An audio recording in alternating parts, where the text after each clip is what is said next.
انسانیت کیا ہے؟ آج کی کہانی بھی یہی ہے کہ انسانیت۔ ایک بچہ 10 روپے لے کر پلاؤ والے کے پاس آیا۔ ریڑھی پر ٹھہرے ہوئے لڑکے نے چاول دینے سے انکار کر دیا۔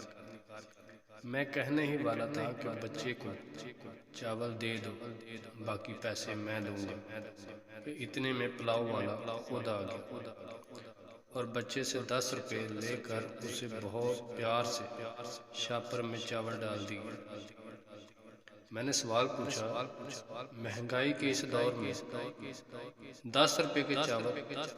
کہنے لگے، بچوں کے لیے کیسی مہنگائی؟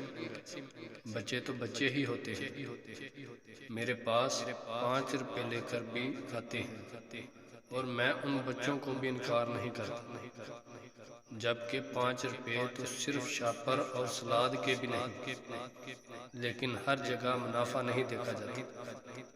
میں چھوٹی چھوٹی چکن کی بوٹیاں بھی دیگ میں ڈالتا ہوں، اور وہ ان بچوں کے لیے ہی ہوتی ہیں جو 5 یا 10 روپے لے کر آتے ہیں۔ وہ چاول کے ساتھ یہ چھوٹی سی بوٹی دیکھ کر جب مسکراتے ہیں تو مجھے لگتا ہے میری نمازیں اب قبول ہوئی ہیں۔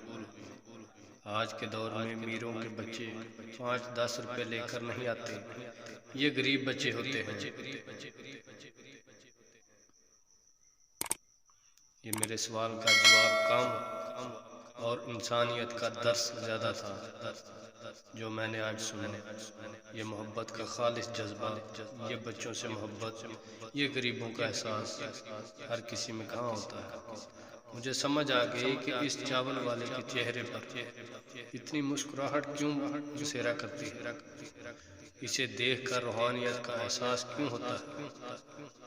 ہر جگہ منافع نہیں دیکھا جاتا، کیونکہ ہر انویسٹمنٹ اگر دنیاوی فائدے کے لیے کرتے رہیں گے تو آخرت میں ہمارے پلے کیا ہوگا۔ یہاں کچھ ایسی انویسٹمنٹ ضرور کیجئے جس کا منافع وہاں ملے گا جہاں کوئی کسی کا نہیں۔ بالکل ایسے ہی بات ہے، ہم سب کو ایسے ہی سوچنا چاہیے۔ اگر آپ دوستوں کو ہماری کہانیاں اچھی لگتی ہیں تو لائک کمنٹ کیا کریں۔ مزید ویڈیو دیکھنے کے لیے ہمارے چینل کو ضرور سبسکرائب کریں۔ شکریہ۔